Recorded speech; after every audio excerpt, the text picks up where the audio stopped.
los espacios sagrados, desde la prehistoria, desde el Paleolítico superior hasta la actualidad, mostraron una íntima relación entre lo que es el sepulcro y el templo, ¿no? Sepulcro y templo.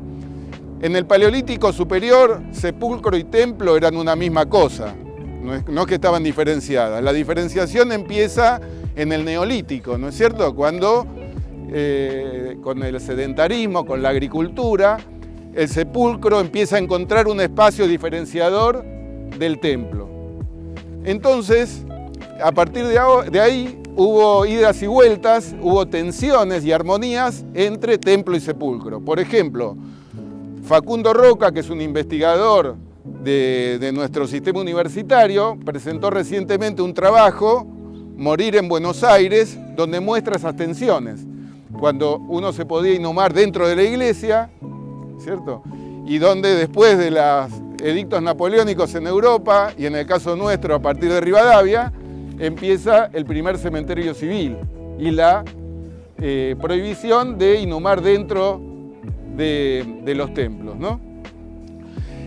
A partir de ahí hubo distintas situaciones a lo largo del tiempo y en la actualidad, motivo de una próxima presentación que vamos a hacer ahora el Día de los Muertos en Michoacán, México, en un trabajo que estoy ahí escribiendo ahora, increíblemente ahora hay un reencuentro después de la aceptación del Concilio Vaticano II de que se tolera la cremación y con el Papa Francisco que desalienta la dispersión de cenizas, empezaron a surgir cinerarios en las iglesias.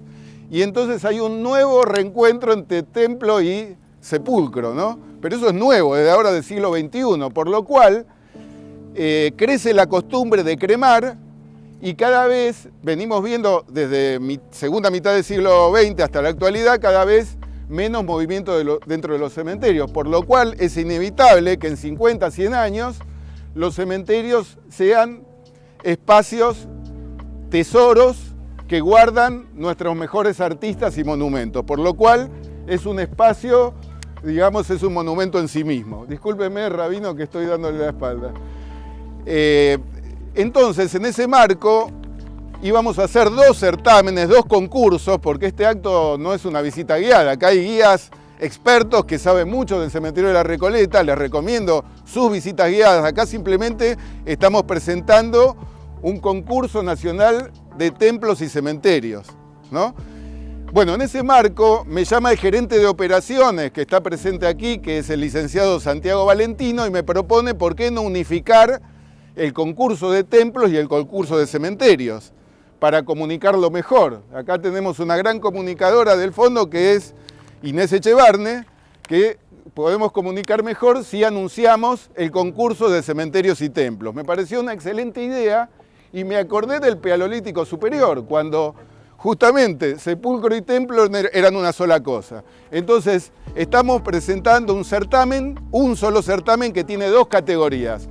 Una categoría relacionada con la difusión del cementerio como patrimonio artístico y otra de los templos y cementerios también de las más diversas cultos que hay en nuestro país. Queremos también promover la diversidad de cultos. Por eso nos sentimos honrados que AMIA, a través del director del rabinato, nos acompaña en el jurado. Aquí hay presentes miembros de jurado. Nos van a acompañar 2 jurados diferentes.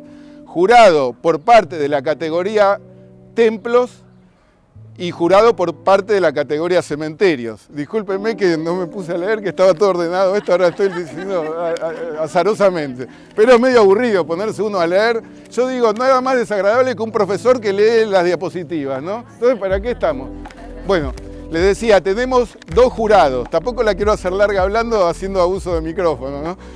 Tenemos los jurados de la categoría de cementerios, que nos acompaña la profesora María Laje, que representando también la Red Argentina de Cementerios Patrimoniales y que tiene una gran experiencia. A mí me parece magnífica la historia de vida de María Laje, porque luego de retirarse como profesora del Carlos Pellegrini y de otras actividades, no sé si jubilarse, ¿se dice la palabra o no? Y empezó una nueva vida, y realmente se transformó en una referente privada, motu propio, sin ningún apoyo de ningún lado, una referente de los cementerios en Argentina y en Iberoamérica, por lo cual le invitamos a formar parte del jurado. Escribió 2 magníficas obras, una guía de cementerios de la República Argentina y una guía de los monumentos que son monumentos nacionales, los sepulcros que son monumentos nacionales.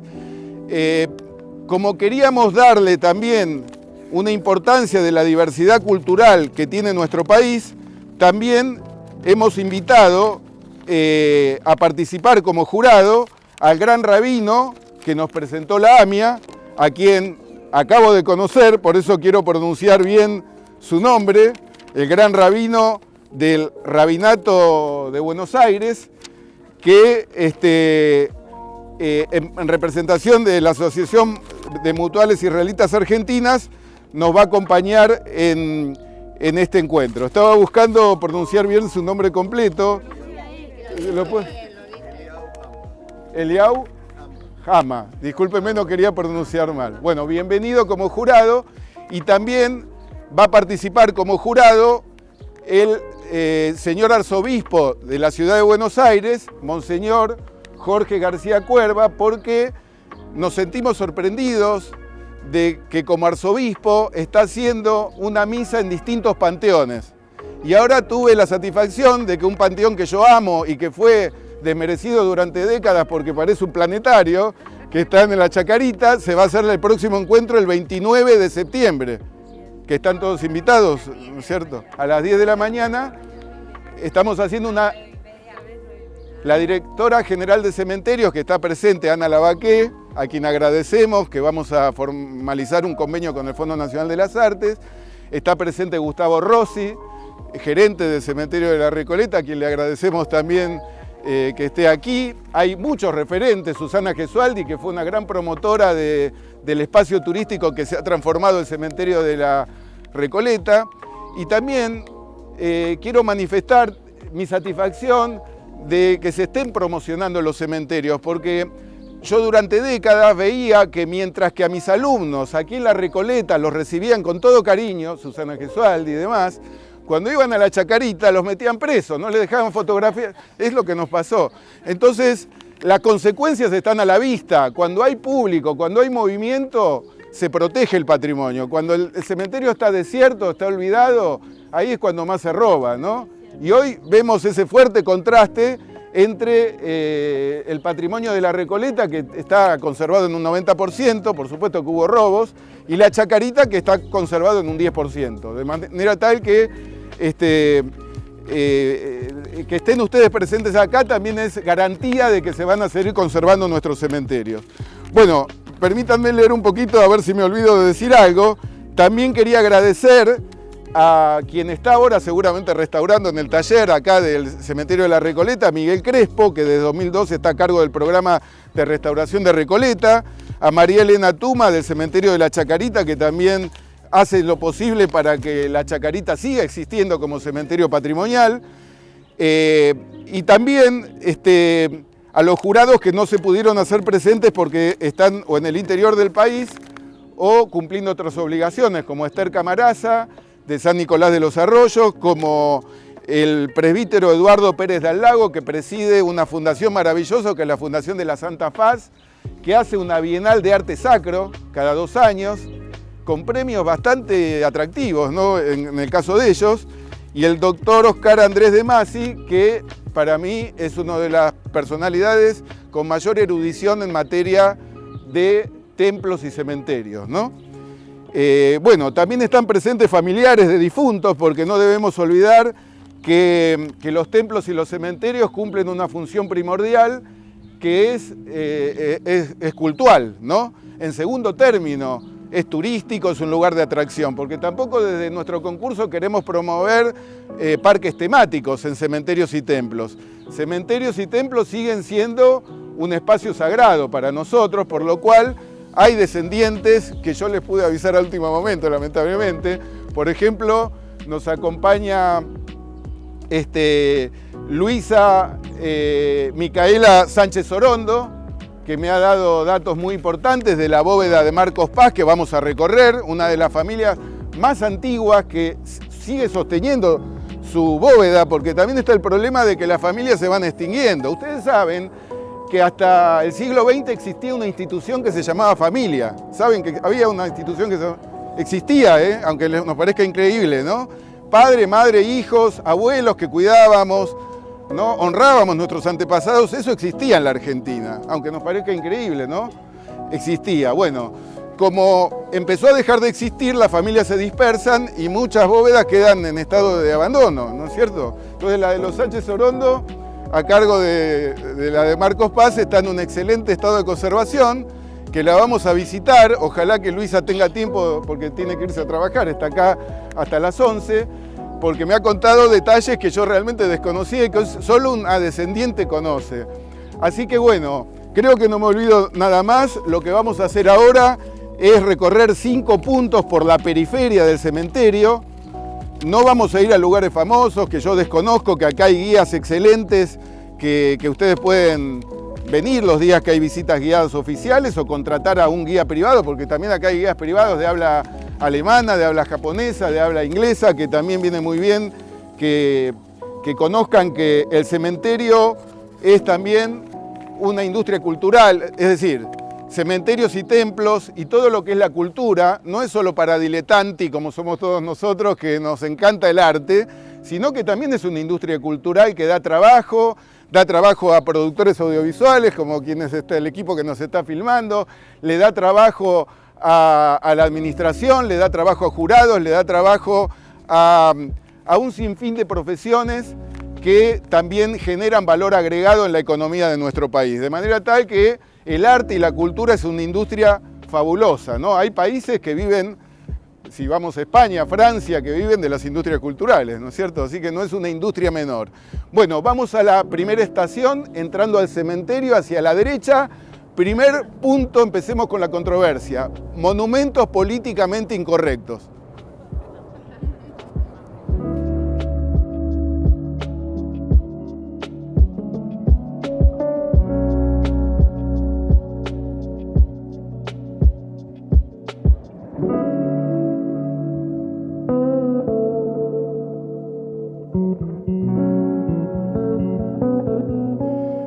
Bueno, estamos en esta primer parada que vamos a recorrer la periferia del cementerio de la Recoleta. Los espacios centrales los dejo a cargo de los expertos que nos acompañan. Quiero agradecer que también hay distintas entidades intermedias ocupadas de la historia de los barrios de Buenos Aires. Por ejemplo, está Marina Bucio, que es una referente del barrio de Caballito y de otras asociaciones también aquí presentes, Diego y tantos alumnos míos y exalumnos. Bueno, estamos en esta primer parada para hablar de monumentos políticamente incorrectos, porque acá hay una cuestión muy importante a tener en cuenta, que si vamos a destruir monumentos porque la moda ideológica de una época nos lo pide, como han pretendido hacer en épocas aciagas con el monumento a Cristóbal Colón, que tanto luchamos para que no se destroce y ahora está resplandeciente en frente a Aeroparque. Fíjense que hay varios monumentos que se han querido destruir en los últimos años. Por ejemplo, la escritora China Zorrilla defendía mucho la obra de su padre, que es el monumento a Roca, que está ahí cerca de la sede del Fondo Nacional de las Artes, del escultor uruguayo más importante, que es Zorrilla de San Martín. Entonces, la cuestión de los monumentos, si son de artistas destacados y si son obras de arte en sí misma, tenemos que aprender a apreciar por un lado la obra de arte y por otro lado lo que conmemora, que podemos estar de acuerdo o no. Por suerte las instituciones fueron evolucionando y hoy hay un acuerdo que tenemos que vivir en instituciones democráticas, pero no siempre hubo ese convenio colectivo, lamentablemente. Ustedes saben, no sé si digo algo incorrecto, que muchos golpes de Estado fueron apoyados por la civilidad, ¿o no fue así? O salieron de un regimiento de los militares y nacieron de un repollo. No, hubo un acuerdo cívico-militar, ¿no es cierto? Bueno, estamos justamente... ¿Cómo? Estamos justamente frente a el monumento que recuerda a un líder de la Revolución Libertadora de 1955. Ustedes saben que los primeros pronunciamientos que tuvieron éxito salieron de Córdoba, el teniente general Osorio Arana, en una obra que es de José Fioravanti, ¿no? Ahí me está, corregime María Laje si me equivoco algo, porque no sabes tanto del cementerio, me decís esto está mal.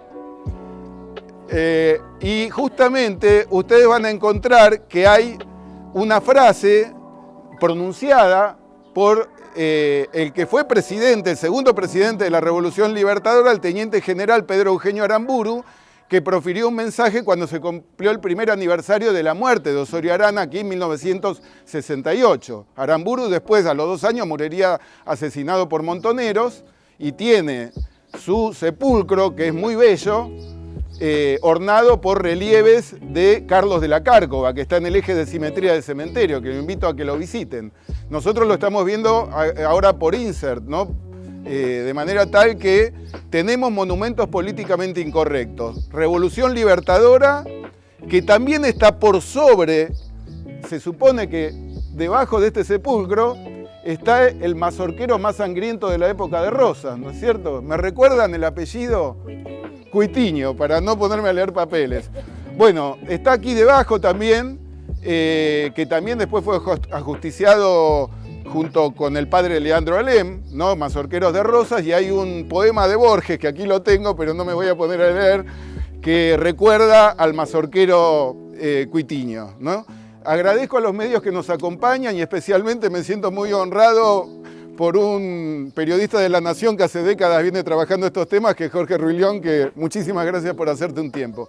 Bueno, entonces les decía, monumento de algún modo a la Revolución Libertadora de José Fioravanti, que espero que estemos en una época madura y que a nadie se le pueda ocurrir que esta magnífica obra de José Fioravanti tenga que ser desalojada. Del mismo modo que les cuento, donde estuvimos reunidos antes de iniciar este encuentro, está un homenaje a los caídos del golpe de 1930, ¿no?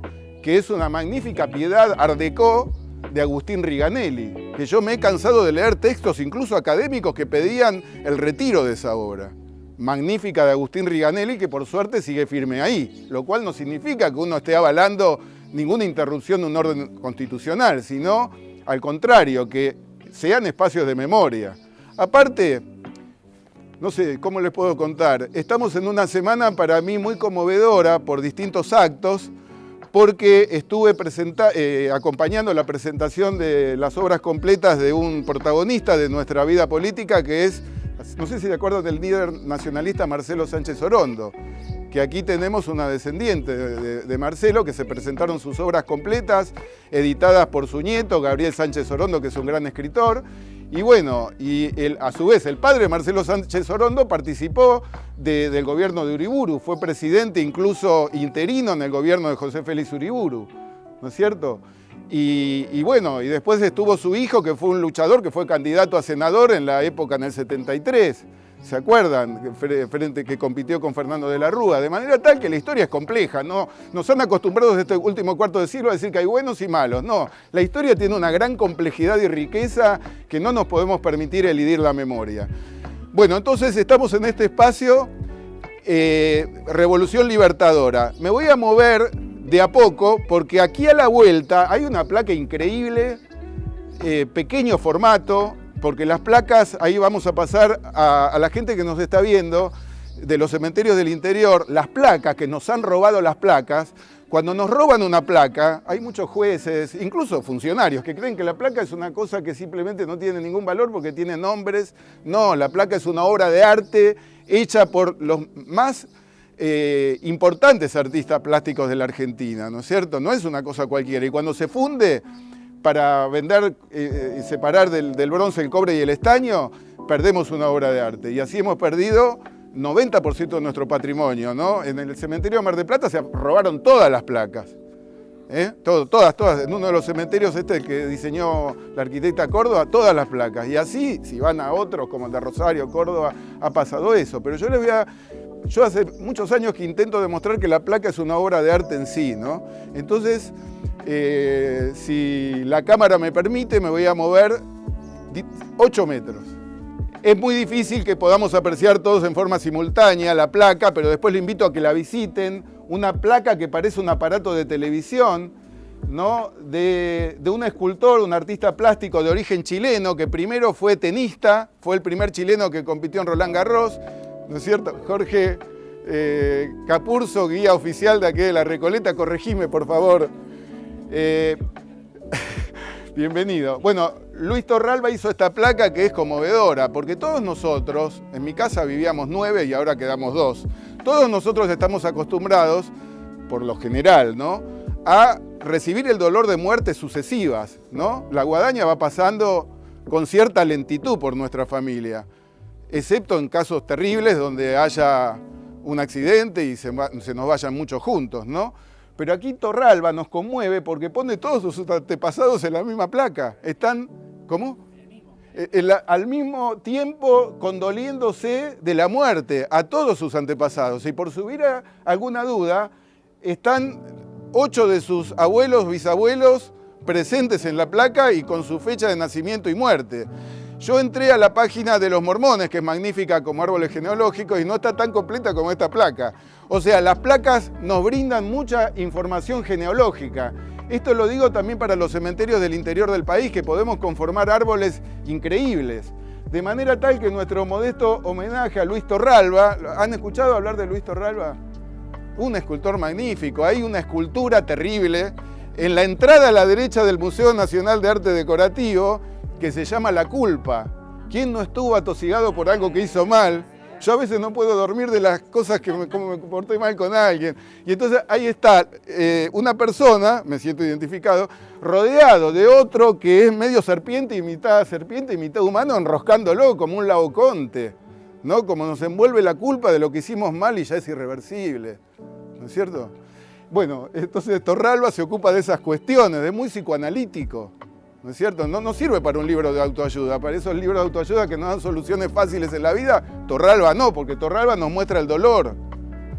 Bueno, entonces los invito a ver esta placa y me voy a trasladar apenas 4 metros para ver otra placa de otro estilo. ¿De qué estilo es la placa de Torralba? No sabría decirles. Ustedes van a encontrar acá, es única, ¿no? Van a encontrar estilos de los más diversos. Yo creo que en mi ranking de placas preferidas, la número 1 es la placa que Alfredo Bigatti le dedica a su maestro, a Correa Morales, que estaba en el fondo, por suerte ahora está cuidada, una placa Art Deco magnífica de Alfredo Bigatti. En mis videos, en las clases que doy, pueden verla, con una pátina, que espero que no le cambien la pátina, porque tiene una pátina verdosa amarillante espectacular. La segunda placa, la de Cortijarena, el segundo dueño del diario La Razón, que murió en circunstancias trágicas ahí en Rosario de la Frontera, que es una placa Art Nouveau increíble. No vamos a ver, pero quienes nos ven a distancia la están viendo ahora por Insert. Y en tercer lugar, las placas de Luis Perlotti, que está en una bóveda que ahora creo que está en venta, corregime, la de Mataldi. Está la familia Rigoló y está el otro yerno de Mataldi, que es el que fue director nacional de ferrocarriles, ¿no es cierto? Exactamente, Pablo Nogués. Gracias, Susana, y por estar presente acá. Autor de...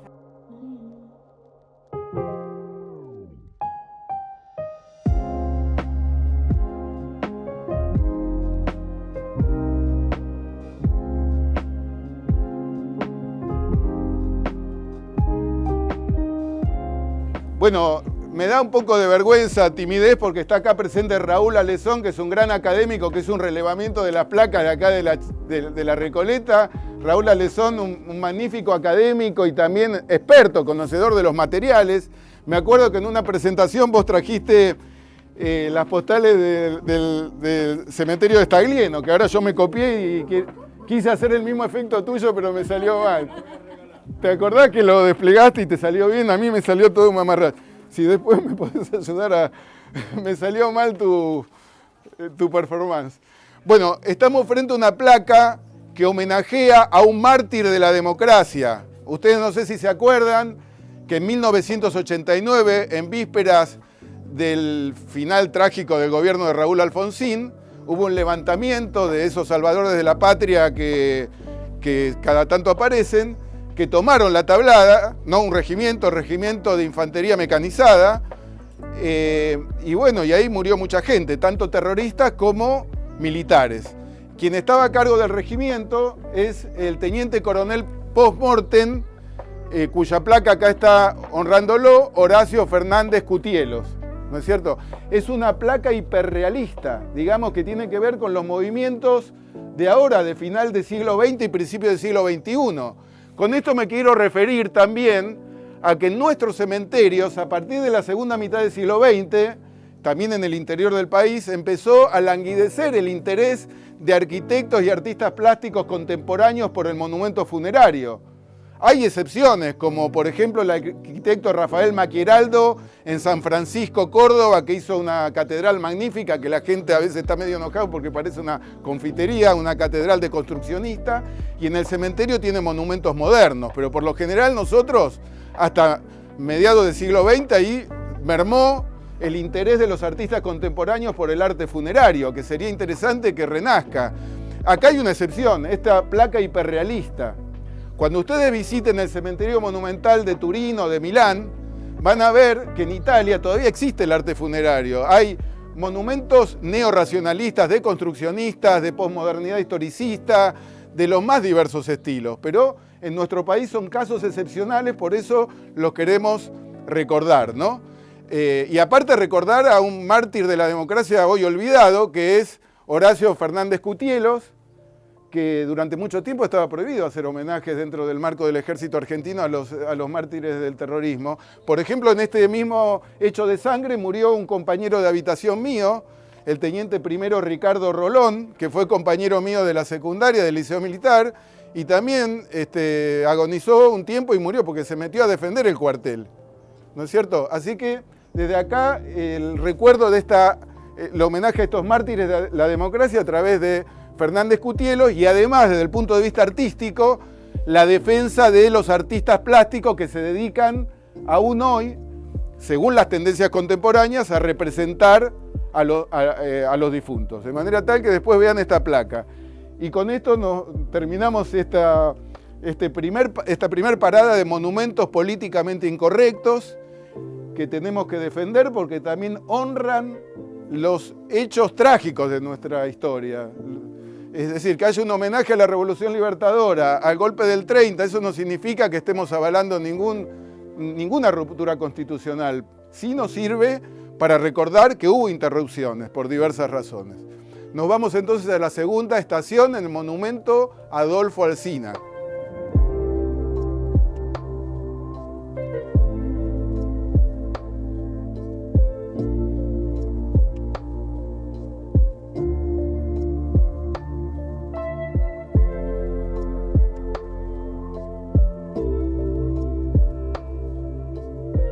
Esta segunda parada nos vamos a referir a la ideología de los materiales, porque uno puede creer que no hay nada menos ideológico que una piedra, que un pedazo de piedra, que la piedra no tiene ideología. Yo recuerdo que hace unos años en una reunión del Comité Español de Historiadores del Arte presenté un trabajo en Salamanca sobre la ideología de la piedra, ¿no es cierto? En la época de la Argentina abierta, de la generación del 80, ¿no? Que venían extranjeros, que llegaron nuestros abuelos, que se importaban materiales extranjeros, las esculturas solían ser de mármol de Carrara, los granitos venían de Suecia, ¿no?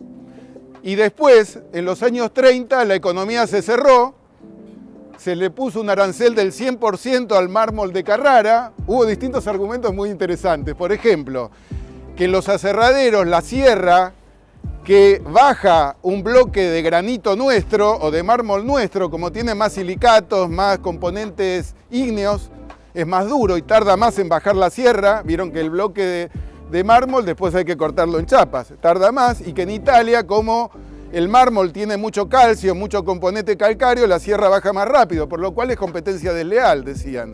Entonces, para promover nuestra industria, se le impuso este arancel al mármol de Carrara y empezamos a usar granitos y mármoles nacionales. Por ejemplo, en el Monumento a la Bandera y en tantos monumentos nuestros van a ver mucho travertino, mármol gris de Córdoba, granito Sierra Chica, como en el monumento que vamos a citar ahora, el de Adolfo Alsina, que nos viene muy bien, no tanto para hablar ni de Valentín Alsina ni de Adolfo Alsina, que en su momento fueron protagonistas de esos enfrentamientos que tuvo la nación con el Estado de Buenos Aires, ¿no es cierto? No me quiero referir a cuestiones históricas porque, como les dije, acá hay guías sobresalientes. Sí me quiero referir a los materiales, porque este monumento, que tuvo mucha controversia, participaron 3 escultores diferentes, tiene 3 técnicas distintas en sus materiales, tiene 3 formatos de escultura. Tenemos mucho para decir. Prescindiendo de las controversias de las autorías, que hubo muchas, se dice que la autora original, Bonet, se le quitó el concurso y que por ahí está la firma que se entró escondida y ustedes van a poder encontrar que cinceló en el granito Sierra Chica, que es durísimo su nombre. No nos vamos a referir a esa cuestión, sino al tratamiento. Primero los materiales. Está la figura de Adolfo Alsina en mármol de Carrara. Ustedes saben que el mármol de Carrara hay muchas calidades. Por ejemplo, yo le pedí a mi hermano para el baño de mi casa, poneme Carrara, y me mandó uno medio grisáceo. Eso se llama Bardiglio, gris Bardiglio, que es más barato. El más caro, que no vea este video y después me reclame. El gris Bardiglio tiene más vetas, como ustedes pueden ver ahí en el monumento a Mauricio Roca, si lo mojan, ¿no? Porque ahora, aparte el mármol tiene el problema de que la granulometría es muy abierta y frente a la intemperie se va deteriorando. Pero en este caso, el de Adolfo Alsina es mármol de Carrara blanco estatuario, ¿no? De la mayor calidad, como Miguel Ángel iba a elegir los bloques de mármol a Carrara. Les recomiendo que hagan esa visita cuando vayan a Italia, más a Carrara suben y ahí van a entender muchas cosas de nuestros monumentos, porque falta el conocimiento también técnico de los materiales. Los historiadores del arte hablamos mucho, tocamos la guitarra con cuestiones ideológicas, pero no tomamos en cuenta cuestiones técnicas, materiales, como conoce Raúl Alesón, por ejemplo. Entonces yo también les pido, los cementerios del interior, es muy bueno tener proyectos que no solo nos fijemos en la historia regional, que es muy importante, sino también en materiales, en técnicas, ¿no? Es importante valorar. Acá tenemos 3 materiales, decía, mármol blanco de Carrara estatuario, granito Sierra Chica de una región de la provincia de Buenos Aires muy cercana a donde murió Adolfo Alsina. Ustedes saben que Adolfo Alsina muere en Carué porque él fue uno de los ideólogos de la conquista del desierto, la zanja de Alsina. Discúlpenme que hablo medio desordenado porque el guión lo tengo que leer y lo perdí. Y entonces, Alsina en mármol de Carrara blanco estatuario. Hay figuras de bronce, que son las 3 alegorías que tienen que ver con su obra, ¿no?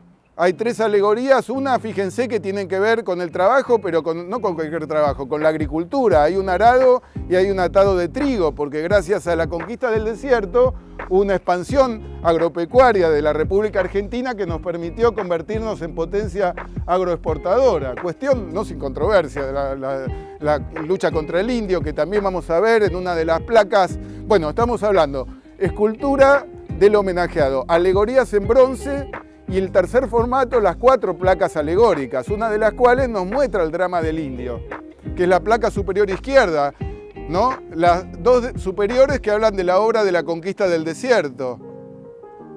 Después las 2 inferiores que hablan de la tarea de Adolfo Alsina como gobernador de la provincia de Buenos Aires, como legislador y como presidente interino. Las placas siguen una tradición que viene de la antigua Roma, desde la columna trajana, ¿no? Que es narrativo, tiene un fuerte carácter narrativo en la placa. Cuando no había teléfonos, cuando no había video, cuando no había televisión, teníamos la placa conmemorativa.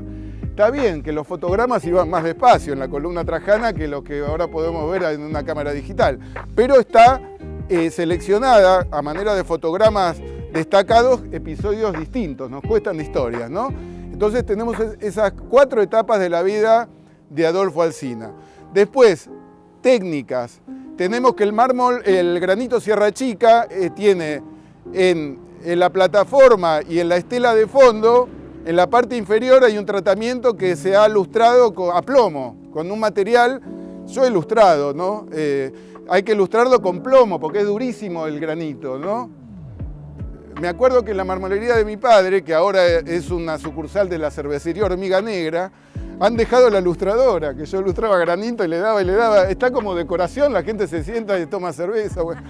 Bueno, lustrar el granito es un trabajo impresionante, porque antes se hacía manual, ahora hay máquinas modernas como la que tiene el aserradero de la familia Di Stefano, pero es muy duro, pero el lustre queda para siempre. Esa es una técnica. Y la segunda técnica es el fiamantado o martelinado, que se hace de dos formas. Se trabaja con fuego y también se trabaja con una especie de martillo neumático, pero con fuego, por eso se llama fiamantado, ¿no? En italiano. Entonces le da una rusticidad muy interesante, que en la posmodernidad se usó mucho. Por ejemplo, la Banca Nazionale del Lavoro, que está en la calle Florida y Bartolomé Mitre, que la diseñó Mario Botta. ¿Se acuerdan la banca? Ahora es un banco chino.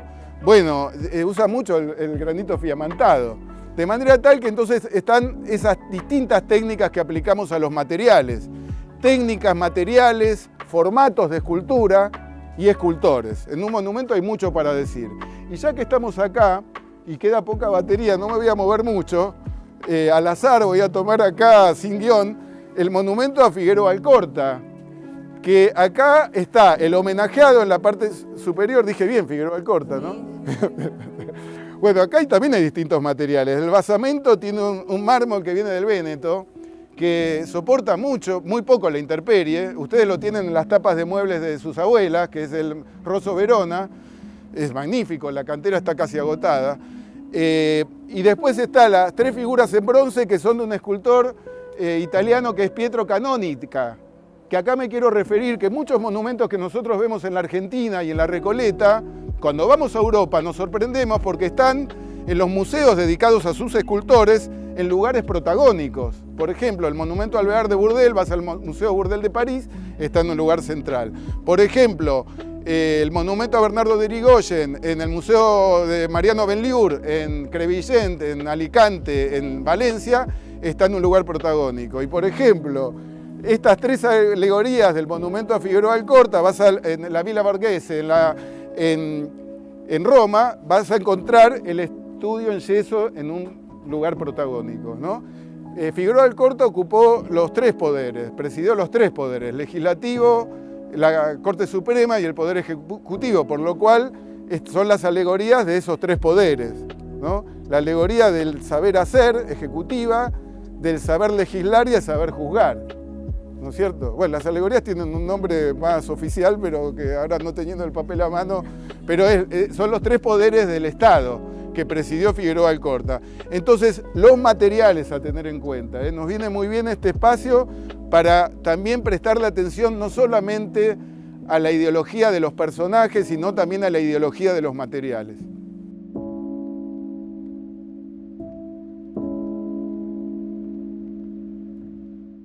Estamos frente a uno de los monumentos más antiguos.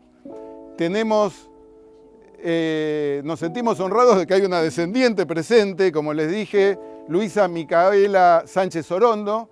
Estamos en la bóveda mandada a construir por la viuda de Marcos Paz, que fue gobernador y presidente interino de la República Argentina. Murió en mandato, ¿verdad? Que me contabas que por eso estaba con la bandera argentina. Y lo interesante que me aportó Luisa, que aquí está presente, como dije, que la hiedra, yo pensé que era una cuestión espontánea de la naturaleza que le da un romanticismo, ¿no? Nos parece un monumento romántico de mediados del siglo XIX. Y no, la hiedra no es casual, porque Luisa me contaba, corregime si no, que justamente uno de los hijos de Marcos Paz murió en la Guerra del Paraguay junto con Dominguito Sarmiento, y que como Domingo Faustino Sarmiento en la tumba de Dominguito colocó una hiedra, por analogía también se plantó una hiedra, o sea que esta hiedra es secular.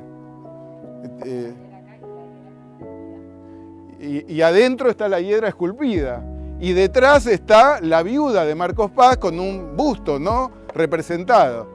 Bueno, uno de los descendientes de Marcos Paz, la bisnieta, contrae matrimonio con Matías Sánchez Orondo, ¿no? Vendría a ser tu bisabuelo, Matías Sánchez Orondo, que fuera director general de escuelas y también ocupó la función pública como ministro del Interior de José Félix Uriburu. Yo veo siempre una placa maravillosa que está en un instituto que inauguró tu bisabuelo, que es el Instituto Municipal de Oncología en el Parque Centenario. Hay una placa increíble, ¿no? Bueno, volviendo a lo nuestro. Vamos a encontrar también el árbol genealógico de Luisa. Por eso en los cementerios de todo el país las placas nos proporcionan información genealógica. En el sepulcro del coronel Suárez, donde debiera estar Borges, que ojalá algún día lo traigan, van a tener el árbol genealógico de la familia Borges, de todos sus antepasados, informados mediante placas, desde su hermana Nora Borges, obviamente, y sus antepasados para arriba, del coronel Borges y demás. Aquí tenemos algunas placas que han sobrevivido, como hay faltantes también a lo largo del tiempo, pero está tu bisabuelo Matías Sánchez Orondo, hay un homenaje a la primera esposa del hijo de Marcelo Sánchez Orondo, que murió en 1950, poco después de dar a luz a su séptimo hijo, que también falleció, y que sus 6 hermanos viven, y que esta semana hemos hecho, como contaba, el homenaje a las obras completas de Marcelo Sánchez Orondo, que lo presentó su nieto Gabriel, un gran editor. Esta tarde vamos a tener, están todos invitados, la presentación de un libro de otro de sus hijos de Marcelo, que es el obispo Marcelo Sánchez Orondo, que estuvo presidiendo la Academia de Ciencias en el Vaticano, al lado del Papa Francisco, y mucho antes, ya está hace muchos años allá, y hoy presenta un libro sobre la gracia. Y también hay otras placas que nos informan, bueno, no solo de los descendientes de Marcos Paz, sino también que Marcos Paz fue gobernador de Tucumán y vicepresidente en ejercicio, como les decía. Bueno, es una bóveda, como les decía, que está maravillosa, amorosamente conservada por sus descendientes, y que por eso quisimos honrarla, pasar acá y contrastar también, ya que estamos acá y tenemos poca batería, estoy viendo enfrente, improvisando un poco, la bóveda de Ángel Scherino. Y vean un fuerte contraste entre la discreción patricia o aristocrática de los Sánchez Orondo frente a la fastuosidad de Ángel Scherino, ¿no? Que fue uno de los pioneros de la industria alimenticia en la Argentina. Entonces tiene un relieve espectacular de Reali, magnífico relieve en bronce en el friso, y lo más interesante es la placa que ustedes van a poder apreciar cuando se acerquen, que es una placa que nos muestra las fábricas, cómo fue creciendo la industria de Scherino, que como todo molino harinero a la larga termina con fábrica de fideos, ¿no? La industria fideera. Porque no es lo mismo, bueno, una obviedad, exportar un commodity que moler el trigo, envasarlo y meterle una marca registrada y venderlo va a generar mucho valor agregado, obvio, ¿no? Bueno, entonces ameritó que en algún congreso presentara un trabajo sobre el mito que acá hay gente muy mala, que es la oligarquía terrateniente. No, señores, acá hay gente que vino sin nada al país. Primero, hay gente de la oligarquía terrateniente que ahora tiene que salir a laburar porque si no, no vive. Punto 1. Y punto 2, hay mucha gente que vino sin nada y terminó con mucho, y que ahora tienen sus bóvedas, como esta de Ángel Scherino y como la de los Mataldi, que ahora está en venta, que vamos a ver. Pero los invito a que vean la placa, y si no lo pueden ver en internet con un trabajo que hice en un congreso, la placa de Ángel Scherino, que presenta su fábrica, que ahora mejor no la vayan a ver, en la calle Brasil está medio en estado de abandono, se derrumbó un edificio al lado. Pero está la fábrica en la época que la Argentina tenía un gran esplendor. Entonces hay placas conmemorativas que no ponen solo alegorías clásicas, también nos muestran las fábricas, nos muestran la maquinaria. Es muy interesante la información que nos da la placa. A qué industria se dedicaba la persona. Yo recuerdo que en el cementerio la Certosa di Bologna, se dice así en italiano, la Certosa di Bologna, hay un sepulcro, un sarcófago que honra a un señor Weber que inventó el carburador y muchas otras cosas en la industria automotriz italiana, que después cuando cayó Mussolini ¿cómo se llaman la gente que se ponía a Mussolini, los que andaban por los bosques contra el fascismo? Los partisanos lo secuestraron y desapareció Weber, y entonces su viuda hizo un sarcófago en donde hay relieves de todas las máquinas que tenía Weber en su taller. Es increíble. Bueno, acá también tenemos la misma cuestión, placas que nos muestran las industrias nuestras, ¿no? Bueno, como última cuestión de esta estación tan interesante, que la viuda de Marcos Paz está en la parte posterior de esta bóveda, esto me lo dijo Luisa porque no lo recordaba, está el busto de Micaela, viuda de Marcos Paz, de manera que es monumento histórico, sepulcro histórico, ¿no? Monumento histórico nacional. Gracias María Laja, que escribió un libro sobre los sepulcros, como dije, ¿no? Para la cuestión iconográfica, antorchas invertidas, clepsidras, relojes de arena, bueno, todas las cuestiones, acá hay especialistas, de manera tal, yo les recomiendo a Graciela Blanco, ¿no? Pero hay muchos especialistas. Y por ahí atrás está una exalumna mía, que ahora, no sé, ahí está, Anabela Contín, que hizo un magnífico trabajo para aprobar un examen de la bóveda del Eloar, que está en internet, la pueden ver a Anabela en internet, la bóveda de la familia Leloir. Pero ahora nosotros nos vamos a la cuarta parada.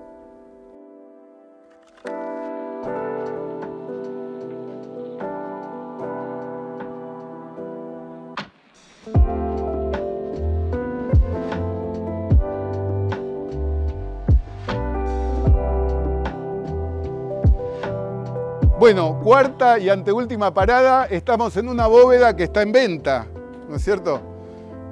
Por favor, ojalá que cuando la vendan conserven las dos placas que están compitiendo acá estéticamente. Acá hay un duelo de placas, hay una competencia de artistas, ¿no es cierto? Eugenio Mataldi fue un pionero también de la industria licorera, y también se dice que proveyó de todo, antes de que exista la industria del automóvil, era todo tracción a sangre, obvio. Por lo tanto, la talabartería, todos los trabajos en cuero eran fundamentales para nutrir a los ejércitos y al transporte de mercadería. Entonces fue un proveedor también de la talabartería de la guerra contra el Paraguay. Bueno, Mataldi tuvo hijas, que a lo vez aparecen los yernos tarde o temprano, nos guste o no, aparecen los yernos, pero en este caso son dos yernos ilustres. En un caso, el ingeniero Pablo Nogués, un pionero también de la industria ferroviaria, introductor de la locomotora diésel eléctrica, que Luis Perlote hace una magnífica placa aquí, donde nos proporciona toda esta información. Está la locomotora diésel eléctrica, un diseño así alemán futurista. Está el hospital ferroviario, que ustedes pueden apreciar en la zona del Puerto Nuevo o de Retiro. Y está la terminal del Belgrano o de San Martín. A ver si me dicen. Del Belgrano, muy bien.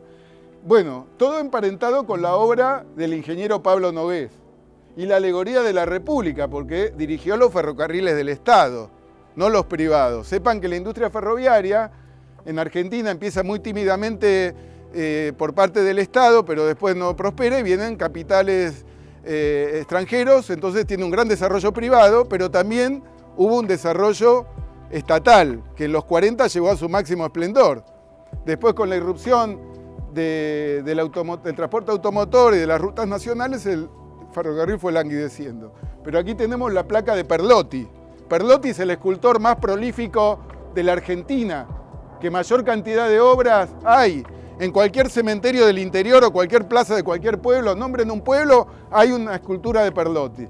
Entonces acá está la placa de Perlotti compitiendo con otro yerno, un pionero de la industria del vidrio, de la cristalería, de las cristalerías Rigoló, no sé si se acuerdan, Cristalería Rigoló, cuyo uno de sus gerentes va a ser el primer santo empresario del catolicismo, que es Enrique Yo, que está también aquí en la Recoleta, recién me preguntaba Luisa.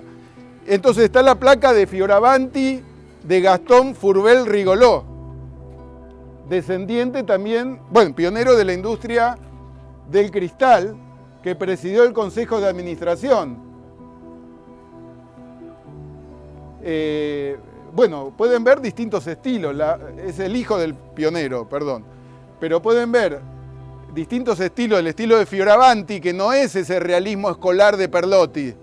Fioravanti le da una impronta más esencialista, toma el rasgo esencial, véanlo en el monumento a Avellaneda, en el monumento a Roque Sáenz Peña, toma los rasgos esenciales del personaje, en el monumento a Roosevelt, pero en cambio Perlotti no, tenía una precisión fotográfica en sus trabajos.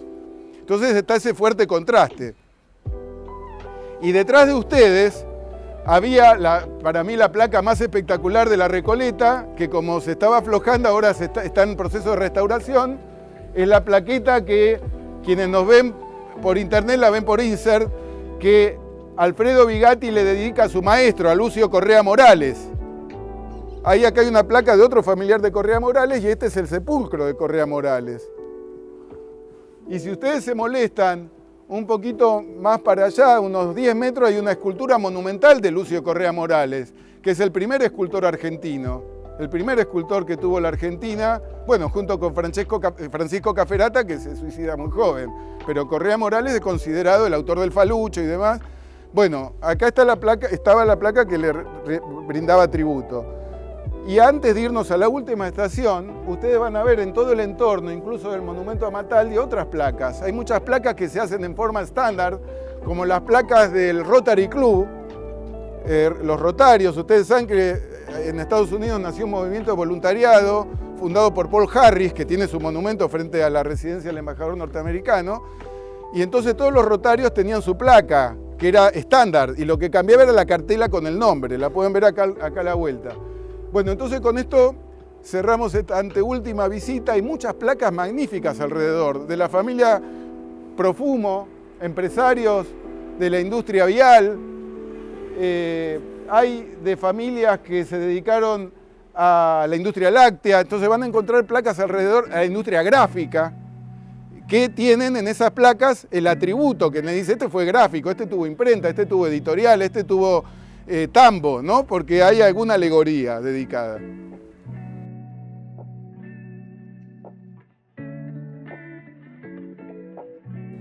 Quise detenerme en este último punto, no tanto por el monumento a Ramón Falcón. Ustedes saben que acá hubo un triple hecho sangriento. Primero los hechos de la Semana Trágica, después el asesinato de Ramón Falcón y de su secretario privado Juan Alberto Lartigó en Callao y Quintana, por un anarquista que se llama Radovisky, cuyo monumento a Ramón Falcón, además de este, está acá afuera en la avenida Quintana, ¿verdad? De Alberto Lagos, es de Alberto Lagos, que cada tanto se roban el medallón y ponen el signo anarquista y ponen Radovisky, parece monumento a su asesino en lugar de a Ramón Falcón. Bueno, triple hecho sangriento por la Semana Trágica, por el asesinato de Falcón y su secretario, y tercero porque en el 2018 ustedes saben que hubo una chica que, si mal no recuerdo, se llamaba Anaí Salcedo, y pretendió poner un explosivo y le explotó el explosivo en la mano y perdió 3 falanges y de rostro, un desastre. Por el G20. Y cada tanto vemos símbolos anarquistas. Si ustedes se fijan en el monumento de Ramón Falcón, hay algún que otro símbolo anarquista. Pero yo no me he querido referir a este hecho trágico. Ustedes fíjense que venimos hablando, por lo general hemos hablado de políticos, de militares, de intelectuales, es decir, de profesionales de la palabra, que suelen tener cierta exposición pública, pero poco hemos hablado de, apenas les cité a Scherino, a Mataldi, de aquellos que se levantan a la mañana, van a laburar silenciosamente y no trascienden, y a veces son tímidos hasta para hablar, que son los empresarios o son los trabajadores de distintos rubros. Entonces acá tenemos la bóveda de la familia Oneto, otro pionero. Los Oneto instalaron el primer molino harinero a vapor. Vieron que la revolución industrial en Gran Bretaña empieza con la máquina de vapor. Acá llegó una máquina de vapor aplicada a un molino en la época de mediados del siglo XIX, que la fundó Miguel Oneto. Aquí están sus descendientes. Y hay una magnífica placa que todavía no pude entender bien cuál es su autor, porque es un apellido notable, pero el nombre no lo pude, de la Valle, ¿no? Que ustedes lo conocen por obras que están en el Museo de Bellas Artes, pero no es el famoso Ángel. Entonces estamos viendo esta magnífica placa de Miguel Oneto. ¿Cuál es su autor? Tienen acá el árbol genealógico de la familia Oneto en las placas. Esta familia silenciosa prosperó con el molino harinero, se dedicó a la industria de los alimentos, pero en la llamada Segunda Revolución Industrial que hubo cambios notables a fin del siglo XIX y principios del siglo XX. Ustedes saben que antes los alimentos se salaban para mandarlos afuera, la conservación, por eso los saladeros. Pero aparece la industria frigorífica a fin del siglo XIX y principios del siglo XX. Y los sonetos no se quedan atrás y incorporan a su trabajo o giran de la industria harinera a la industria frigorífica. Y la familia sigue con una empresa magnífica que se llama Frío Neto, que brindan servicios de frío, no solo en la industria de los alimentos, sino también en la industria farmacéutica. De manera tal que la bóveda de la familia Oneto es un hermoso lugar para poder apreciar tantas familias que han hecho crecer la Argentina y que pocas veces los recordamos, porque son los que, como muchos de nosotros, nos levantamos a la mañana, vamos a trabajar, rara vez que a alguien lo premien porque haga esa rutina del trabajo cotidiano. Y si le va bien en los negocios, peor, más malo se vuelve. Porque acá el que le va bien, en lugar de premiarlo con medalla, parece que empezamos a sospechar. Entonces, familia Oneto. Alrededor de esta bóveda, yo me estoy salteando muchas cuestiones, pero habida cuenta que tenemos la presencia de uno de los rabinos más importantes del país, tenemos una de las pocas placas de homenaje al secretario privado de Ramón Falcón del Artigó, que está aquí justamente en la esquina del cementerio de la Recoleta. Hay una placa de la colectividad, no sé si incluso no es de la AMIA, pero no he podido discernir bien la colectividad israelita a Juan Alberto Lartigó. Vuelvo a decir, nos interesa incentivar lo desconocido, lo que no se ha difundido. Por eso hemos tratado de hacer este recorrido periférico en la Recoleta, hablando de temas que no son tan de minors, incluso hemos hablado, no de los monumentos más famosos, porque hay mucho para descubrir. Así como digo que hay mucho patrimonio artístico y turístico en los barrios, porque si nos quedamos siempre en el corredor norte que va de Recoleta hasta San Isidro, ahí ya está todo muy caminado. Pero hay muchos otros sectores de la ciudad o de otras ciudades de todo nuestro país que merecen ser recuperados y visibilizados. Eso es lo que queremos alentar desde el Fondo Nacional de las Artes. Así que muchísimas gracias por escucharme.